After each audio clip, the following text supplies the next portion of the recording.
And welcome back to the Awakening Philosophy Podcast. My name is Jed, and we are in the Socrates and Jesus, a Dialogue in Heaven book. Of course we are, because this book is amazing. Now, last time, fix my lighting a little bit.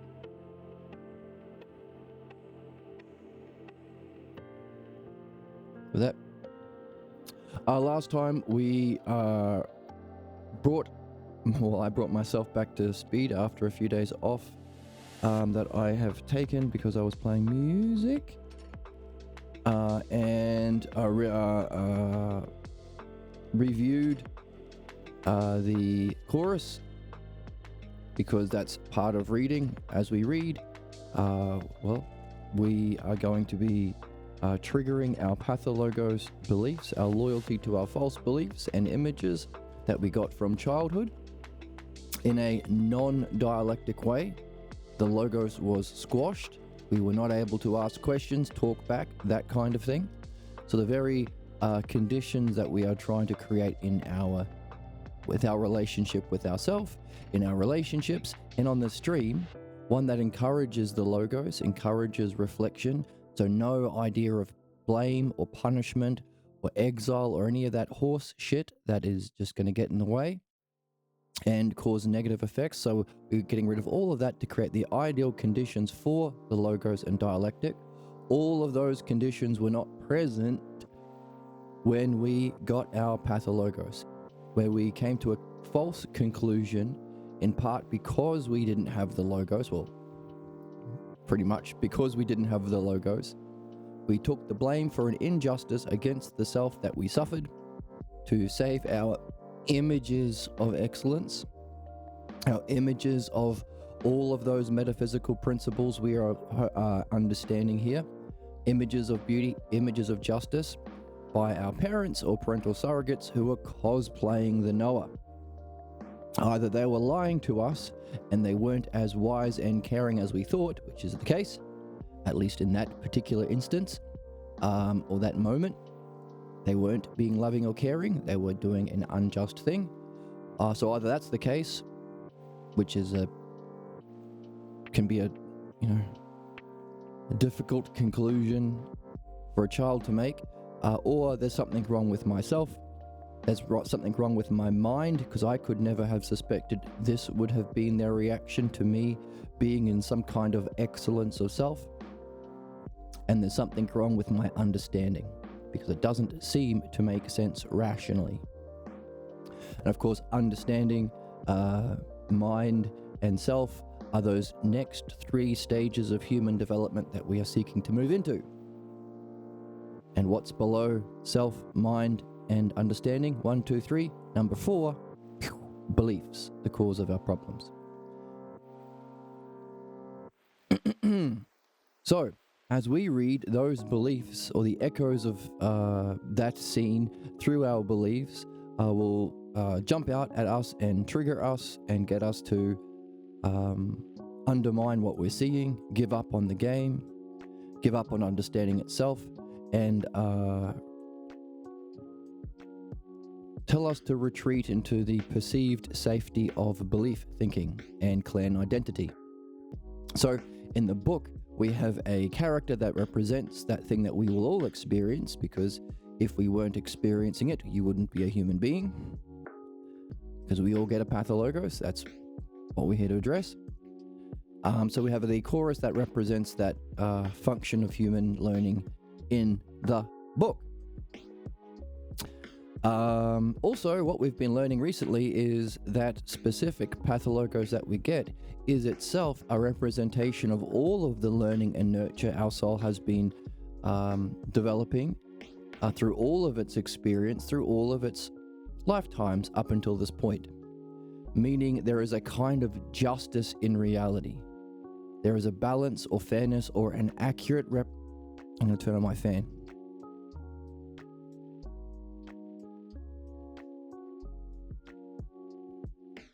An accurate, rational, understandable representation of the experiences we've had, it's not, you don't just get away with things. There is a fairness in that our problem is an expression of our functioning in our previous life. There is another level of justice to that, because that means you have the capacity to address all of the problems that you've had. Because your current problem is a just or fair or a necessary and rational justice expression of everything you have to deal with. In other words, you have what you need to solve your problem, escape the chains of suffering and the prison of reincarnation, to quote Socrates from the Phaedo, in this lifetime. So the problems that you have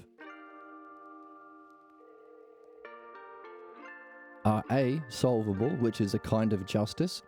Otherwise, it would be a punitive system or a retributive system, like our societal justice system, a system of just hurting people who don't fit in with the system of tyranny, pretty much, fascism, capitalism, oppression, pathologos played out in society. That doesn't help anything. That's injustice. So we could understand that so long as the laws reflect beliefs and not understanding, the laws are themselves unjust. But because that's not the case, we can learn and solve our problems. There is a justice in having problems itself. So, a justice being played out through multiple lifetimes, a justice playing out in that your problem is a representation giving you what you need to solve problems, and a justice to the fact that you have the capacity to solve your problems and free yourself from the suffering that you experience and grow. So, that is the understanding of the justice and reality we've got up till now. We've also been learning that to see this, you need to master the dialectic, because that's using your mind to think and understand properly,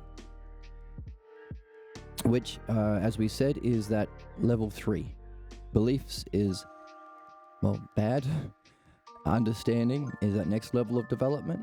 That's where we develop the dialectic, which can allow us to solve problems caused by belief, but can also allow us to understand the next level, knowing. So it's a preparation for the experience of knowing. And the better you can do it, the more you are developing a single-minded focus on something that's real, meditation. So it's a preparation, and it opens the door for the experience of knowledge.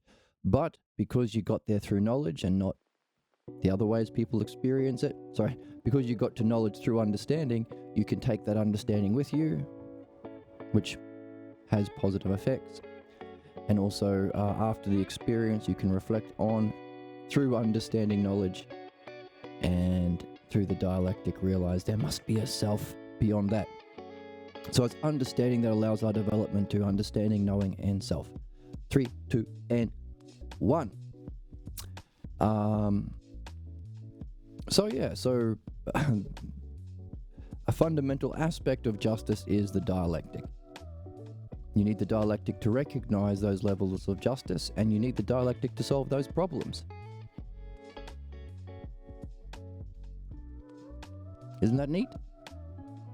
I think it's neat. What do you say? Wow! Oh! And I find that very entertaining. Great. Another aspect of justice is, well, as we're saying, solving problems, or rather, addressing injustice. So that same dialectic we've been applying to injustice, punishment, hell, sin, these ideas of inflicting suffering as something that helps. By seeing rationally, it doesn't ever help. It puts the soul in a state of suffering, which distracts from the very thing we're here to do, learn the dialectic. We had a nice dialectic that we did from the text. Let me just pull it up.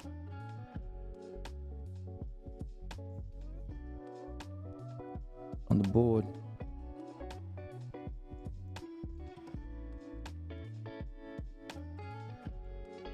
Hopefully I labeled it.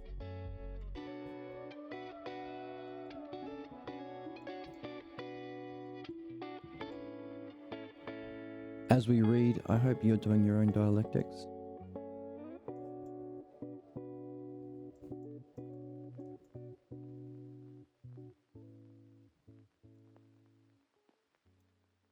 Okay.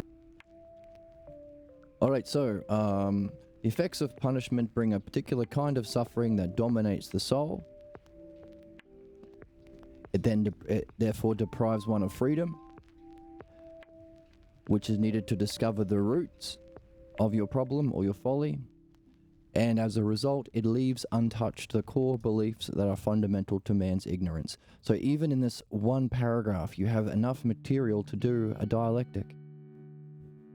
While punishment is the negative, it blocks learning. The dialectic is the positive.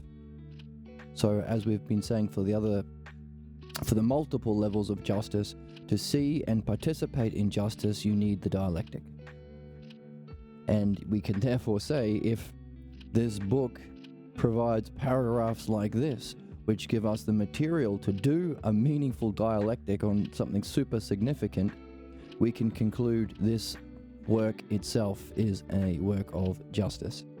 So take the parts of this paragraph, arrange it. Which would be the definition from this paragraph? Which would be how that definition functions? What would be the further exploration of that functioning, or how does that functioning affect other things, and what would be the conclusion as a result? See, notice how that there are steps that flow, that develop. You can see the parts, you can come to a conclusion. You can even take that conclusion back to the original start. So that definition you started with, you now have a deeper definition because you've added the conclusion to it. So it grows. Notice how none of those steps are involved in punishment. Not a one. Notice how none of those steps are involved in belief. What does that mean? Well, if we are growing up in a world dominated by injustice and punishment, with its root cause beliefs within individuals, within society, within religion, then we have to learn it. We have to learn how to think. It's not hard, there's only 4 steps, but it does require practice. And it's also fun. Where's the joy? Where's the They're secretly turned on by it. Okay. Input from Emma from the majority report there. Right, so fun. And also you can do another dialectic alongside it. What do you learn from punishment? And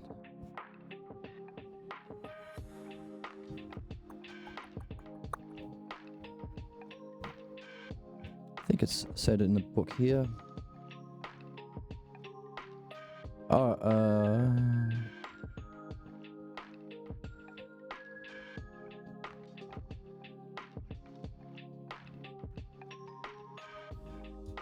What do you learn? What do you learn? What do you learn?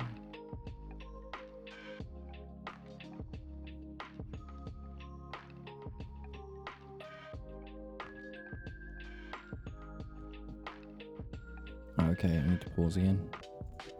Okay, I can't find it in the book, but there was a section shortly after that, and you can find a link to the PDF below, or you can buy the book yourself, what you do learn is to avoid punishment, or not be caught. Caught, let's type in the word caught. You don't actually learn the root cause of your problems, which is what you're literally here to do. C-A-U-G-H-T, all you learn is to escape being caught. Here you go. The idea of punishment keeps someone from doing the bad is not important in recognizing that what it really does is force people to find ways to escape being caught. Here we go. Oh, it's from the anti-chorus. Avoid being caught. Here we go again. Do those who suffer painful punishment gain wisdom, or do they learn that the cost they pay for being caught? That is the crime of punishment. So that's a big deal too. So punishment doesn't help learning, it actively acts against learning, just as beliefs that punishment is used to violently defend itself doesn't help learning, understanding, and it actively blocks understanding. Believers are in conflict with reason and understanders. That's why the most blocked or the most irrational and harmful people get the maddest at thinkers, people who are better, people who are good, people who think. That's significant. That's a principle. Equally so, that same dynamic will be experienced within individuals. Your pathologo side, your false image of yourself that blocks your development through understanding, will be hating on you as you read, as you learn, as you improve, as you get better. So that seems very unjust or backwards, but the justice is seen that we can solve when we recognize that we can solve the problem, that we need that problem as an expression of the false learnings we have to address from our previous lifetimes, and then if we do it, we can actually free ourselves from our problems and reach the excellence of understanding, knowing, and self. So again, dialectic is key. Dialectic is what we're here for. Tell your friends over coffee. Cheers. This is all a review.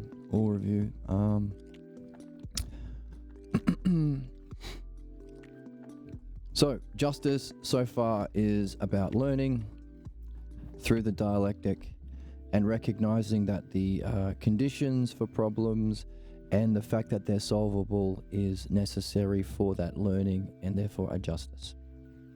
Not only that, the problems that people project and the anger we suffer is itself requires the soul to seek justice, because it's that injustice that we suffered when we developed that pathologos that we're mad about. So we do always seek justice. Or as it said here, to escape these problems, justice is always present as an inner guide. So that has two aspects, of course. That's our soul seeking justice, but also the guide of the logos. So this is why it's important to point out logos isn't just logic. Logic is following a set of premises to a conclusion. Reason or logos also contains the fact that we seek it.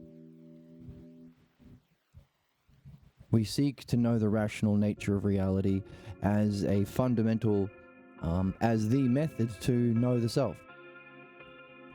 As we return to the self through the logos, we'll recognize something about the self we need to see.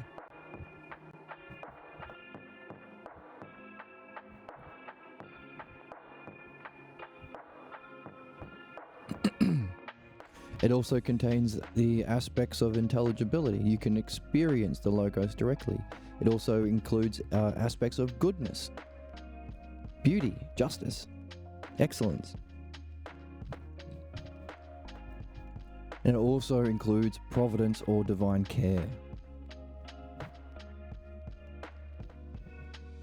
So it's that providential divine care sent through the logos in every possible way to us that we can connect with and participate in through the art of dialectic that we're here to learn, is how we have a guide, a just guide, just because it's good and caring and also rational. This is significant because it's not bottom up like materialism or modern science in the tradition of Aristotle. It's top down. We look at the highest experience we can have, the brilliant light of being, and we understand it and push the implications from it downward. Rather than looking at sense observations and just guessing at what might be their cause. Of course, it's not inconsistent with that. We do awaken to this task of knowing the nature of the logos by looking at physical things and saying, oh, there's a beautiful thing over there, and there's a beautiful thing over there. Wonder what this thing of beauty is, because I've never experienced it in the physical world with my senses, but I can recognize it. And it can't be a physical thing itself because it's used by many physical things, as well as not being physically perceptible.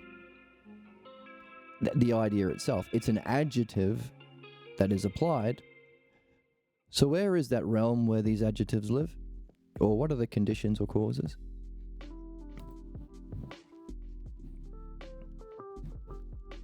So we're looking for the top thing first.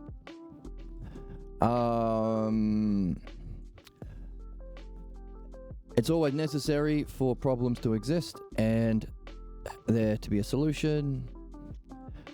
And what shows that, or what's needed for that? Well, the pathologos therefore has to be a rational structure that has its own logic, but not top down from the brilliant light of being in self, but top down from a faulty core belief about self and reality. So following the same structure metaphysically, only a rubbish cause. So we can say our injustice is a distorted shadow of justice, or our vice is a distorted shadow of virtue. From a rubbish first cause. Pathologos cannot stand in the light of the logos, meaning learn the logos, learn the dialectic, you can solve problems. Which is neat. No need for prisons and slavery and bombs and ending human life. Because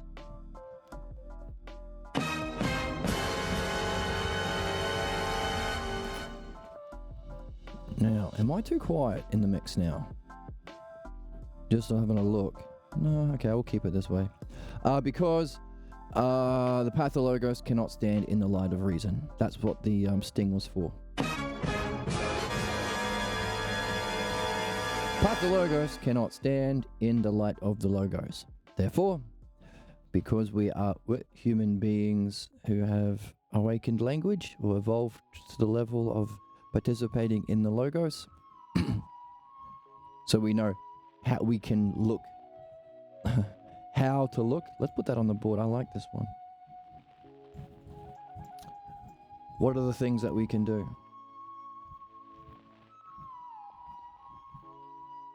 Well, you have a self. What can you do with it?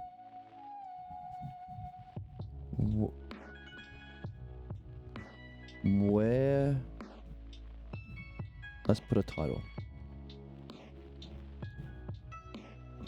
What can we do? Well, we can ask where to look, and then how to look. No, what to look for. That's it.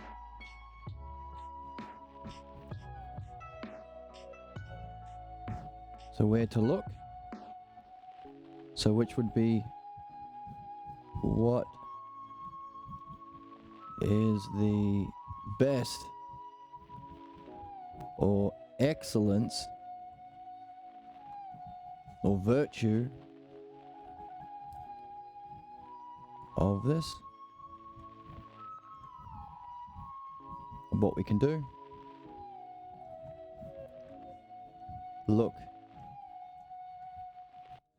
look at self, at oneself.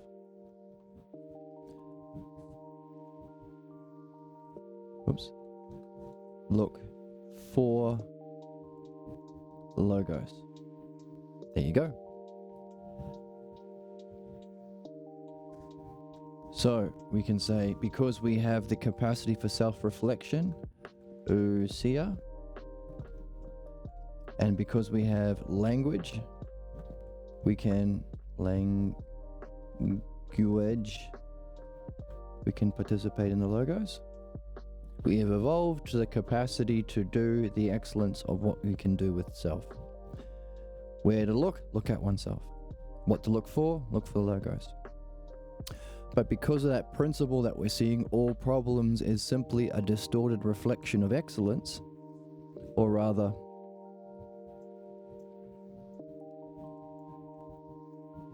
pseudo-excellence is the name from the book. So what is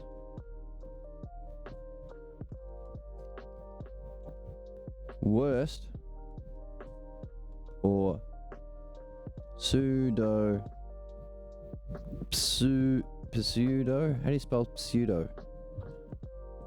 Pseudo? Yeah, I'm gonna look it up. Talk amongst yourself. Here's a cool sound drop to listen to while I look it We up. definitely are not born with a starter kit of beliefs, buddy. Religion is shoved into children's brains forcibly through indoctrination, and if it's any kind of fundamentalism, it's essentially child abuse. Even if a kid was to come to this conclusion totally out of their own accord, that there is a divine entity that created everything, it sure as fuck wouldn't be the malicious sociopathic god that you assholes worship.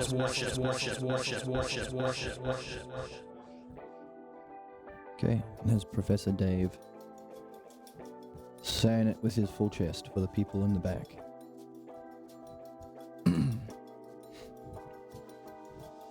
Pseudo. No, that's not. I didn't even say it right. Pseudo. Yes, I did. This looks funny. Looks funny. Pseudo. That doesn't look right. Do I have dyslexia? Pseudo. Pseudo. Doesn't look right. I thought there was a Y in there. Okay, let's look at it for it in the book. Maybe it's Pseudo.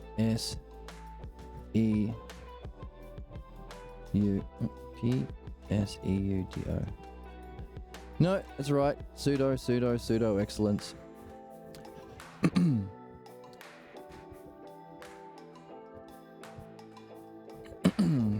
Let's read this. It's worth reviewing this. There's always a time where the child steps out of the generally accepted state of mind that marks the family psyche. So not the state of mind of the brilliant light of being, that is the one we want, but the family one. It seems natural and has a sense of freedom to this good state of mind. At that moment, the parental figure has to end that freedom, which of course punishment does, or the clan will have to deal with the freedom of expression in other ways that are unsettling to the family ways of being. Whatever the incident is, it becomes the object of scorn and condemnation, and that way of being becomes taboo. And when this happens, the state of mind that accompanies the way of being, so the state of mind that accompanies that way of being that they saw is linked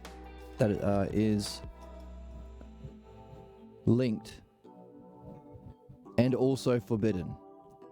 To make the false appear true, the parental figure has to appear noble and knowing, appearance of nobility, about the truth of life, and being the utmost sincerity and caring.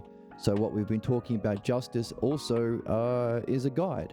In other words, there's caring as well as intelligibility. So it's not just dry, empty logic. And it's the appearance of caring, it's the appearance of knowing that is imitated. These scenes are rare, and the child sees what it means, what it is to be knowing and caring. Oh, there we go, knowing and caring. And this becomes the way of being to imitate. Imitation. Not doing it yourself, not being yourself, imitating. So what do fascists do? They imitate their leader. Trump's a racist Nazi. The MAGAs become racist Nazis. Not hard to see. It recreates a new way of being that is the new way of life for the child. So this is the turning point in your life, which we want to go back to and address with the dialectic that we learn here. And in relationships and on this channel, and specifically in philosophical midwifery, create the most ideal conditions. So the hostile conditions where you were getting scorn and condemnation and you could have been killed because you're reliant on these people, makes it hard to speak up about the logos. We want to do the opposite. Create the ideal conditions for self-reflection with logos, through questions, following the dialectic that were not present there. So never any punishment, never any scorn, always following the principles of philosophical midwifery, learning the steps and the skill of philosophical midwifery, acknowledging that because it's the most important thing to do, it will trigger you, it will trigger you, it will trigger you. Acknowledging that, and therefore learning the methods that you have to learn to deal with that. In other words, hey, the midwife has to go through midwifery too. Swap roles. Or write down what's happening so both people can look and say, hey, is this actually, are we following the steps or have we deviated? If we've deviated, has it been, maybe the midwife has a problem that's been surfacing, because functioning as a midwife is the highest functioning, ipso facto, it will trigger your pathologos. These are essential.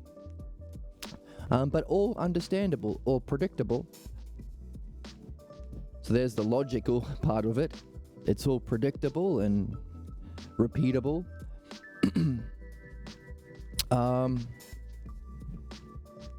Yes, and that's the exact opposite of the dangers of this origin scene. And in doing that, in creating the conditions for people's participation in logos and dialectic, we are being excellent. Just. This is the highest functioning a human being can be. We can say, well, there is excellence in following the logos of music and playing a kick-ass rock show, or following the logo structure of other sport, let's say, in an authentic state of self. But wouldn't you agree that even better than playing a wicked solo or shooting a three-pointer, benefiting a soul in a way that can elevate them from their suffering in this lifetime and beyond? I mean, even if you're Steph Curry, it doesn't really hold a candle to that. Therefore, in creating the conditions for humans to participate in logos through dialectic, we are being our excellence. This is the highest functioning that we're here to master as human beings. Thumbs up. What do you say, Emma? Do a poggers. Exactly. We are doing a poggers when we do that. Equally so, imitating being a knower when you don't know, imitating caring by imitating your parents, is injustice. Thus, the anger that we carry within our soul that becomes the story of our life. We project our anger on others. We see others as that parental figure doing that injustice to us. And ironically, our solution is to do it back. The Nazis call everyone else Nazis while they turn around and do Nazi stuff. It's a meme. You call me Nazis and it hurts my feelings. Well, if you call me Nazis, I'm gonna be a Nazi. That'll show you. That'll teach you a lesson. No. I mean, that's their justification for it. I think there's a meme. Shall I look up the meme? I'll do a meme. Here we go. Here's the meme I was talking about. Lady is saying, "My God, these Trump people are racist." and the man says, That attitude is what's pushing me to be a racist. Say what? I might as well. You say I'm a Nazi, so fine, I'll be a Nazi, if that makes you happy. It doesn't. I bought this Waffen SS uniform for Halloween. You'll cry offensive, so maybe I'll just wear it every day. I really hate to do this. And then he gets a Nazi tattoo and he shaves his head. See, that's the meme. That's what they do. The reason is they project the injustice they suffered on others, even when people are not doing that thing. And because their model of being the best is that thing they're projecting, they turn around and do it anyway. So it's a catch-22, ironic thing, but it's how humans think when you're stuck at the level of belief. So, lots of fun there with a meme. Is it a fun meme, Emma? Do a poggers. That one's perfect and exactly the case. Thank you, Emma.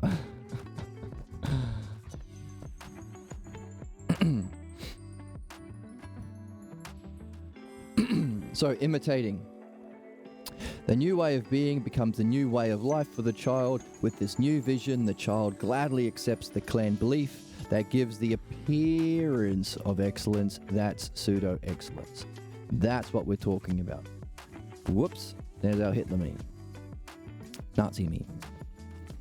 So what is the worst or pseudo-excellence?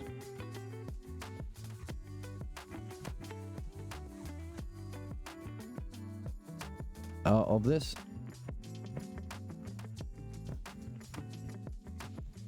Where to look and what to look for? Well, that was a great example, wasn't it? Hooray.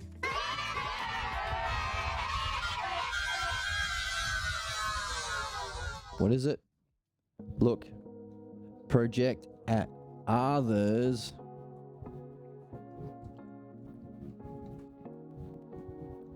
So, the opposite of the self. Oh, shit. I'm wrong. At others. So, just the opposite. And what do we look for? Look for our pathologos. And that's, of course, called projection. Projection. Projecting the shadows of our childhood ignorance, just as the cave in Plato has images projected on the back wall of a cave. So what's our excellence? Ousia and logos.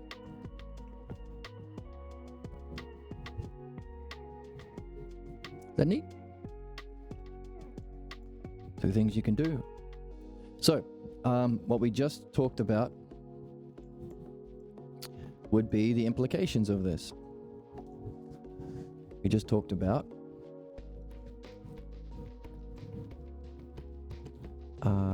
what's our best functioning?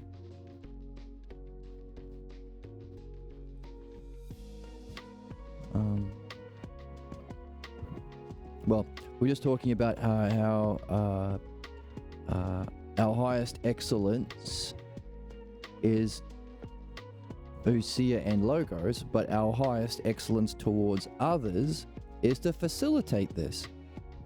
So we talked about in midwifery and in ideal relationships to create the conditions needed for this. That's philosophical midwifery or the dialectic. What does punishment do?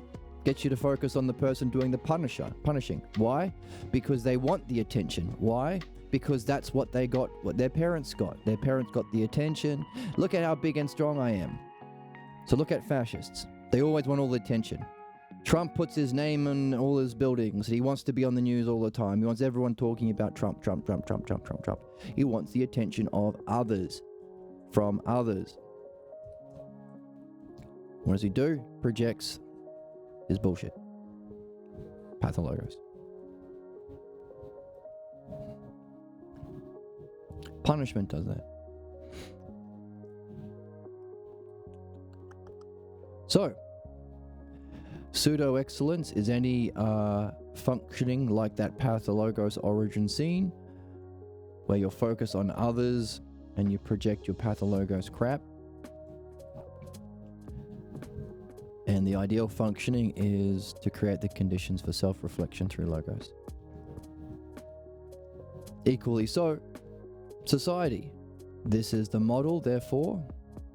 Isn't it interesting? Only two parts. The model for what a just society would be, or an excellent society would be. Do we meet all of our material conditions in an efficient, renewable way with little to no need for work, which is possible if we share all technology? So that we, and then use that freedom from slavery to create the ideal conditions for self-reflection, instill it through our laws, our justice system, our education system. If we did, we would be a rational society. We do the opposite. Focus on teacher, focus on the preacher, focus on the judge. What do? They project their own personal beliefs.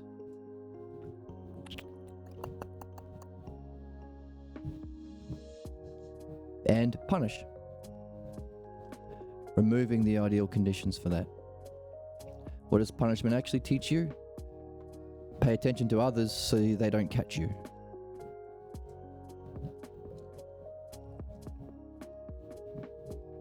Okay, same thing for spirituality. All of this applies to our soul and can be projected to spirituality or religion and projected to the state or laws. Does your God do punishment? It ain't no God. Bullshit. Does God want to be worshipped? It ain't no God. Bullshit. Is a God a principle like Zeus that uses, let's have a look at the gods. Is your gods a personification or a myth to represent the principles of self-development that account for logos and ousia? Well, here's the logos, the anagogic triad, Apollo, to focus on our goal of knowing the self as we read. Aphrodite, put the pieces together that awakens the power of love and awakens your ousia, which can raise yourself up. So reading and putting it together, leading to Hermes. So Hermes represents the logos in the highest sense. That's the dialectic. The power of ousia, Hera, Artemis, and Demeter. So Demeter, the power of ousia.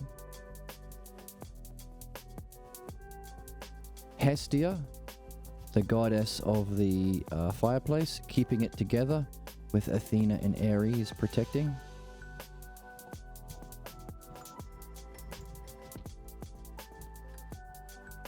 Leading to the principle of ousia itself, Poseidon, the principle of that can function in generation, allowing us to learn Hermes the dialectic.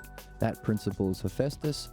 Poseidon and Hephaestus, ousia and logos come together in Zeus, which is the goal, which is the self, which is the source of all that exists, self, guided by the divine wisdom, not the imitation of knowing, through which it can take care of all things, not the imitation of care. So the actual knowing, actual care, the actual self, that's Zeus. The pathologos is a false idea of care, a false idea of knowing being imitated by our parents, passing on, them playing the false mask of the self. And we imitate that injustice.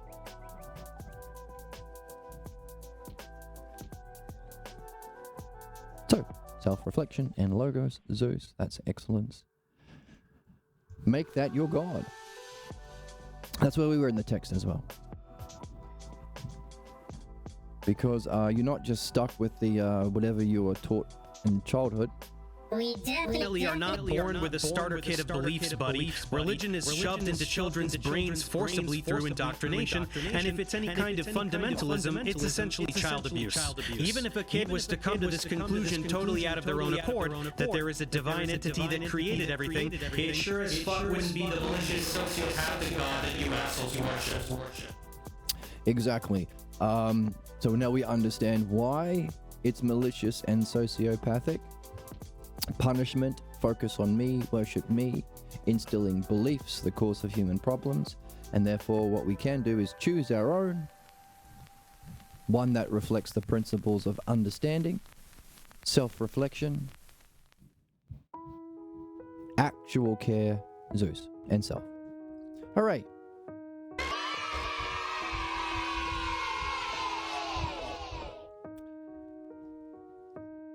Okay, and that's what we got from the anti-chorus here.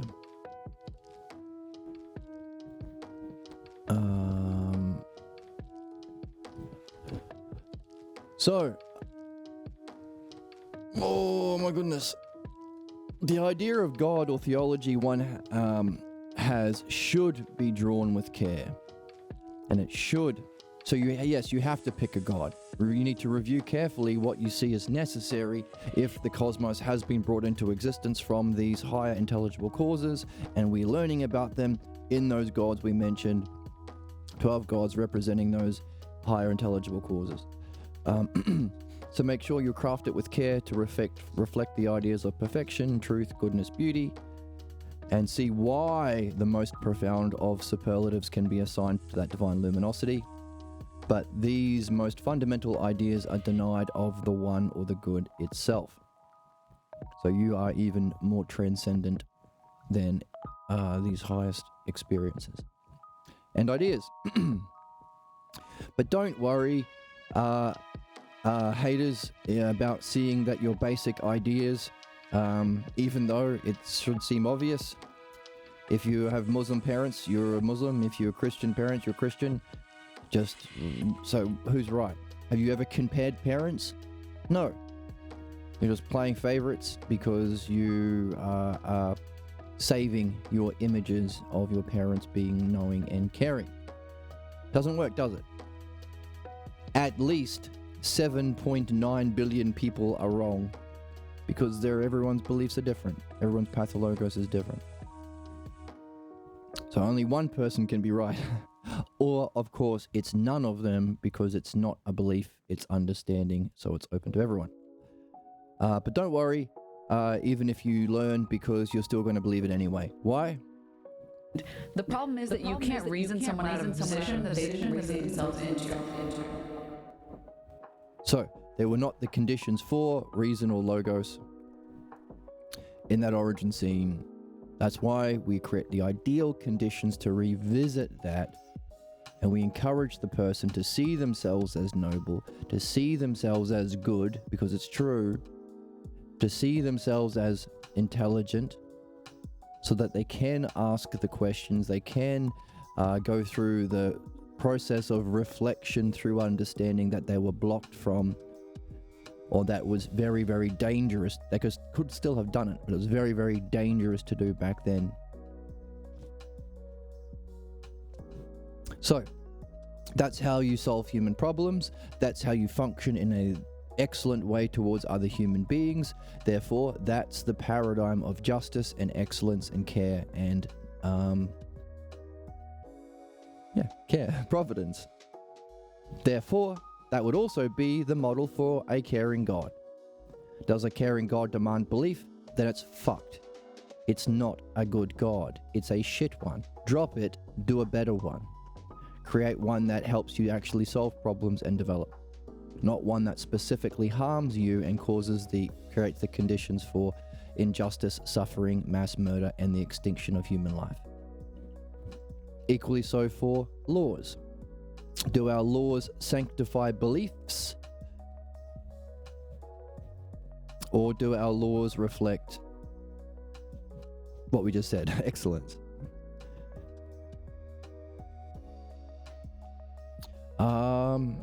Yeah, so simple, isn't it?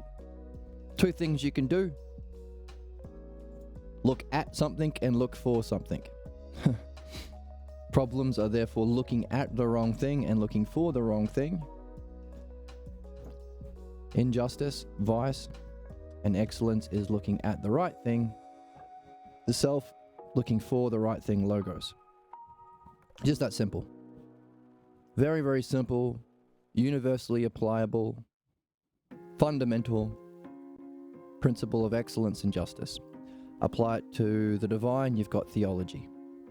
Apply this to the divine, you've got religion. Apply this to laws, you've got a just society. Apply this to laws, defending beliefs, projecting pathologos beliefs.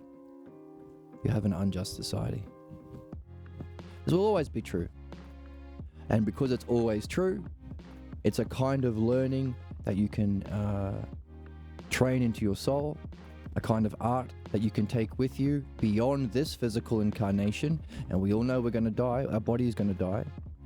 Therefore, if there is any sort of justice or excellence or meaning in our life, it has to be something that we can take with us. Otherwise, we've just had, if you're lucky, 80 years of pointless suffering. In a world, at the moment at least, characterized by injustice and belief. Therefore, for there to be any sort of meaning and purpose to life, a meaning of life, it has to be a kind of learning we can take with us. This is it. So it's universally applicable. It will always apply. None of this is a belief. None of this is a reference to a person, Jesus or the founding fathers or anyone. Although it does incorporate them all. It has a scope over it. It will incorporate all beliefs, all unjust laws, all unjust religions. It will incorporate all just societies, just planets, just theology, just metaphysics. But it itself isn't physical. Therefore, something we can learn as the meaning of life to take with us. Hurry. What do you say, Emma? Do a poggers. Hey, good morning, Genevieve. I love that name. Genevieve. Oh, oui, oui. It is, is that AM or 9 AM Eastern time? It's AM, right?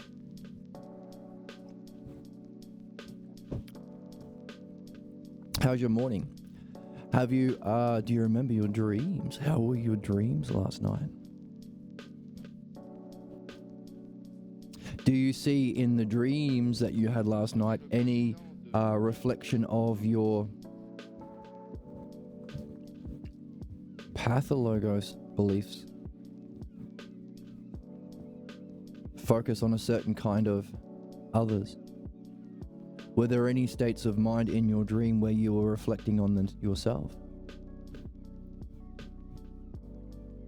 A beautiful rainy day. Lovely.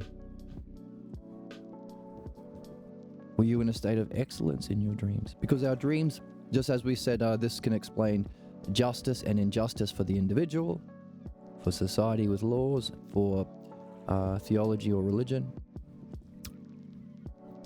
I slept weird, like I was awake but not asleep. Dream time was on hold. What a disaster. Now, the more that you record your dreams as soon as you wake up, and you can get an app on your phone that has record and you can do voice notes. I like that because then you can just upload it to TurboScribe and you can get your transcript done in a second or like a minute. In the old days, I used to have to listen to the audio and rewind it and type it. I wanted to get it word for word because if I was doing dream analysis, it was with Pierre Grimes, the author of this book, the master of the Logos, rediscovering Socrates' skills, arts. But now you can just get it in like 5 minutes. Upload it to a website called TurboScribe. It's a win-win. It's a win. But so yeah, your dreams will also talk about either your pseudo-excellence or your excellence. Because your life is either playing out this, becoming further entrenched into your false ideas of self, mind, and logos, or understanding, or belief.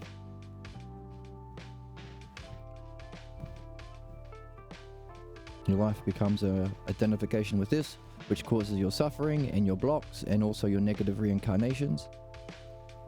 Or you are spending your life using understanding, the dialectic, which is participating in mind, which allows you to know the self.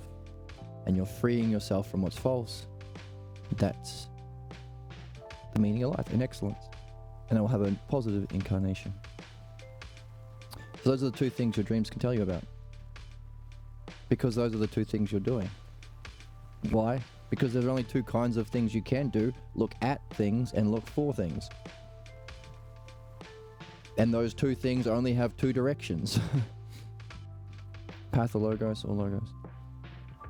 Fate or destiny. Pseudo-excellence or excellence. Vice or virtue. Justice or injustice. Beliefs or understanding. Isn't that neat? It's two things. And one art. Two things, one art, and I don't know. I was hoping that there would be one art, two things, and 3 cups of coffee. I couldn't think of something. I am more busy in astral when truly in dream state when I sleep. What does that mean? What's busy in astral? I am sovereign. This incarnation is beneficial for me and the collective. Right, well, so that's what we seek, right? We want that. But the thing is, everyone thinks that. Only everyone's wrong unless they go through this process of reflecting on our pathologos beliefs and the nature of logos or understanding. So through understanding you can purify your false beliefs, your false images from childhood that you get, and false idea of what's just or good. And it's through understanding you can learn what the true nature of the good is. Only 1 cup of coffee, yes. My doctor says the same thing. So it's a skill. Like you can say, well, I want to be a good doctor. Okay, you better learn understanding and get rid of any false beliefs. You don't want to have a false belief about medicine, and you don't want to have a false belief about people. You're not a good doctor if you're a sexist. There are countless stories of sexist doctors who treat women poorly. You just have hysteria. Yeah, it's not really a problem. You're just emotional. That's a shit doctor. Everything. You can't be a good mechanic unless you remove your false beliefs and you develop understanding. You can't be a good person, therefore. Now, what did we just do? We went through a dialectic. We found one example, doctor. Then we find another one, 2 or many examples. Applies to being a mechanic as well.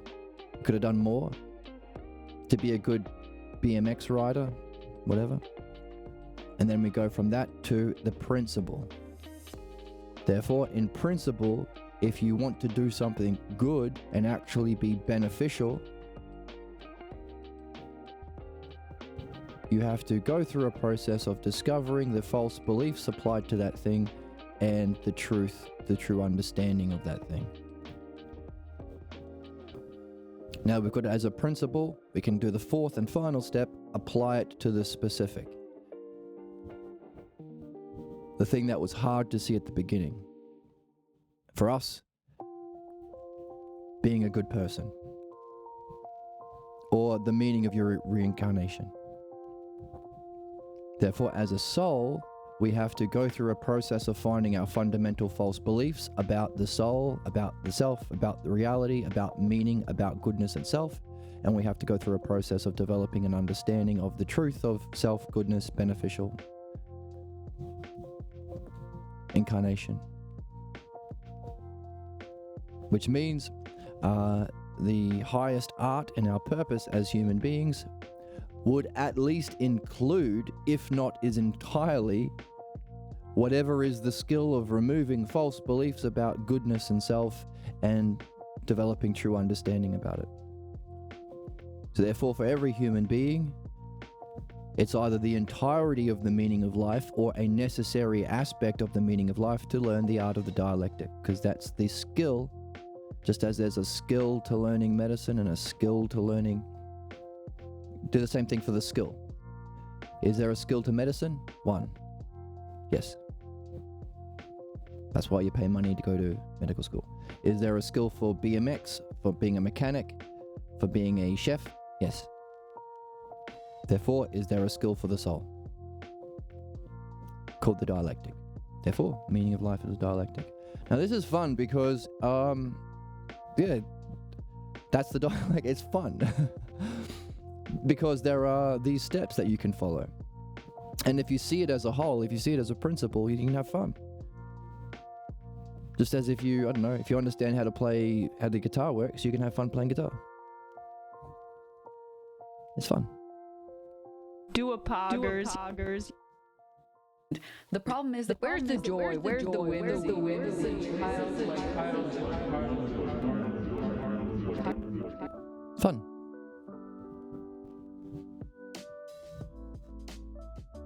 Now, there's a higher question beyond all that. Hang on a second. What's doing the looking? Because if one of the things that we can look at is ousia, or pure mind, or the brilliant light of being, what's looking at pure being in the highest expression of self-reflection?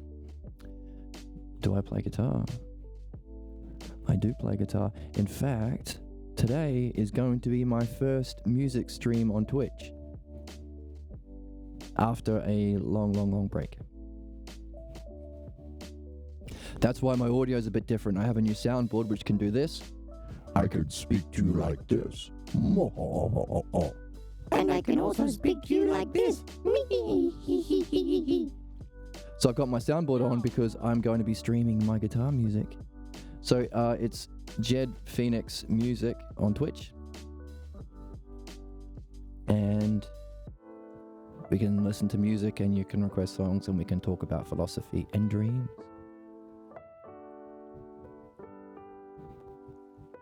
Yeah. I'm excited to be streaming music on Twitch. I've wanted to for a long time. I did for a little bit, but I didn't really have the equipment. And I was focused on playing out IRL. But I'm gonna do Twitch streaming now.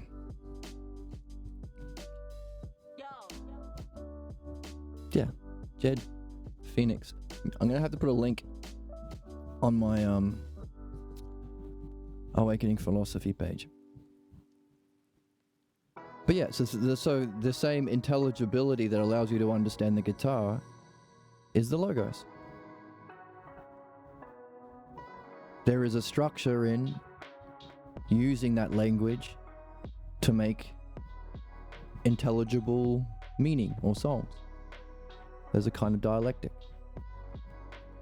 The logos and dialectic applies to everything. What we're learning on this channel is the highest application of it, which is not just as application in music or cooking or sewing, but looking at it itself, looking at the thing itself, ousia, understanding. So yeah, so if that's the thing, if you are some sort of, should we use the word attention loosely? You can direct it to your thoughts, to your sense experiences, to others, to shapes and colors. And as you look at those things, you can look at them well, like we just said. Look at your guitar well by looking for the logos, or look at it poorly by projecting your pathologos. I'll never be a musician. The guitar is stupid. Whatever, that's gonna block you. That's the worst way of looking at guitar. You have to ask the question, what is the thing that looks, and what is the thing, or how does that thing itself have the capacity to see logos? It can't be the logos, but it has inherent within its nature some capacity to see the logos. Which also means it has the capacity to see its imitation. That's the cause of human problems. There is something innate to the self, or attention, or question mark, the self, let's just say the self, the one self, that can look at things, therefore can be distracted by fascists and kings and clergy and parents and all sorts of things. Or can be directed to itself, Inusia. And that thing that looks, also mind. It's not mind that sees, because you can see mind itself. Even in that experience of mind minding mind, or the brilliant light of being, there is still something perceiving beauty itself. And the next question is, just as we have the capacity to develop beliefs that cause problems, which is nothing other than a shadow or imitation of logos or understanding or knowing, we also have the capacity to see logos. Hey, it's Sussy Sus Sus. Welcome, Sus. Welcome, welcome, welcome.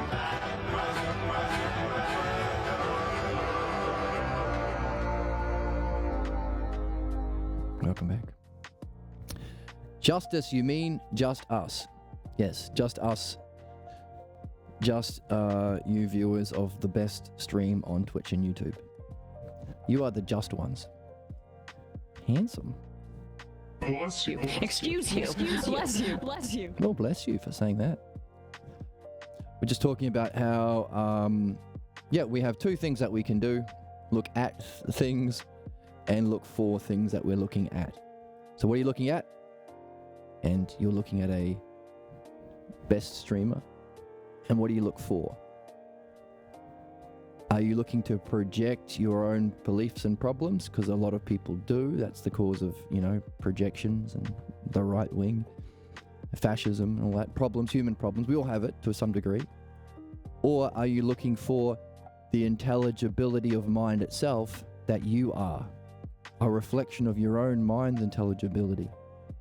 So as in music, can you see the logos in music? If you do, you are mastering music. If you look for the logos in self and souls, you are mastering, the self. So look at and look for. And then the next question is, well, if we can look at the best thing, mind itself, and look for the best thing, logos. So even in a nirvana experience or an enlightenment experience, we can look for the logos. That's important. You don't want to mistake enlightenment for emptiness or something. You are here to learn because you are the most learningest. The primary purpose of peanuts is not to murder, it's to eat for sustenance. There you go. That's the lesson for today. Seeing as you're here to learn.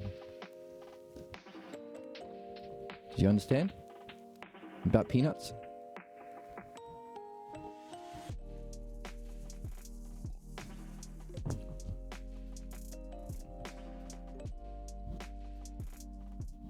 And then we have to ask the question, what has the capacity to see? Because even that thing that's the greatest thing to look at, pure being, pure beauty, there's still someone looking at it.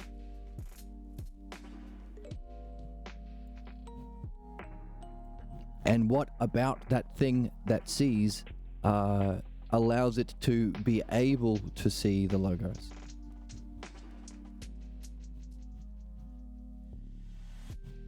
Does that mean that somehow in for it to have experiences, it can't be an experience because that experience would get in the way. So any experience that you associate with yourself can't be yourself. If you think yourself is a color, like I'm blue, then how are you going to see yellow? Because now you're going to be seeing yellow with blue, you can only ever see purple. So what happens when you mix yellow and blue? Or green? Or something? So even the greatest experience we can have, the brilliant light of pure being, beauty itself, justice itself, goodness itself, reality and truth itself, for you to experience that means you can't have that, because those things would get in the way. You also can't be ugly, so you have to get rid of any false idea about yourself being inadequate or not good enough.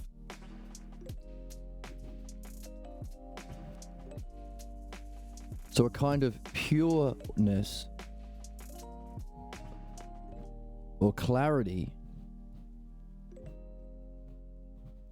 must necessarily be the self. Otherwise, it would have qualities or experiences that would get in the way of experiencing things.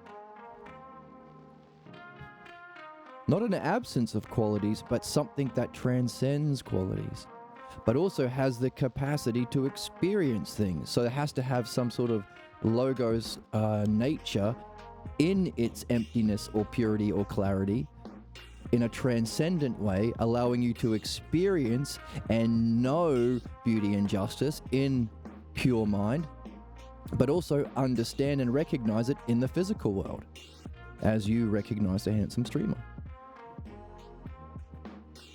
That's the big question. So while we can either look at, while we can only look at things and look for things, and we only have two options of what we're looking at or looking for, logos or pathologos, we can always ask the question, what's doing the looking? And what do those two things say about the one thing? 2 to 1. So what have we done? Just as we talked about going through a dialectic, we looked at one example. A doctor needs understanding and to remove beliefs, false beliefs and prejudices about medicine. Then 2, or a manyness, let's go to 2. Also a mechanic has to do it. Then we go to the, so we get 1 or an example, 2 examples, and then from that to the 1 principle.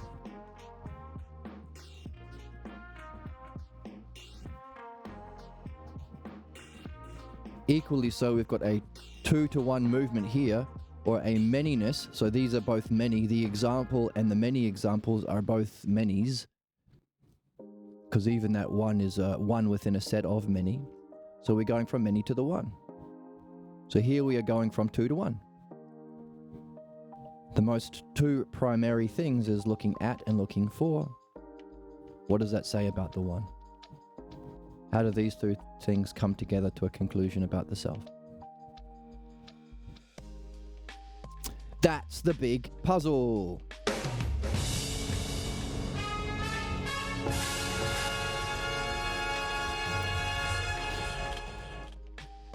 And the good thing about it being, well, the logos or the paradigm of intelligibility, anything you can do, you can look for that.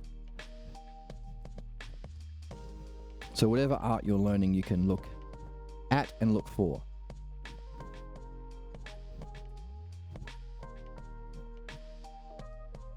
And look for the logos. And recognize the pathologos blocks that come up. And as a dialectician, we are to facilitate this. And to go back to the scene where we did this and bring that back with it to remove its influence, which is the justice of, or the excellence of person. And therefore, the model of justice within laws and theology.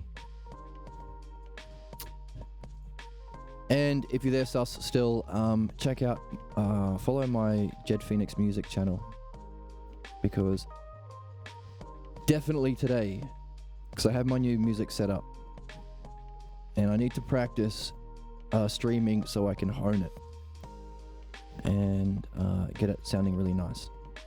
And I'm going to be doing that today. Later on, oh, you might be asleep.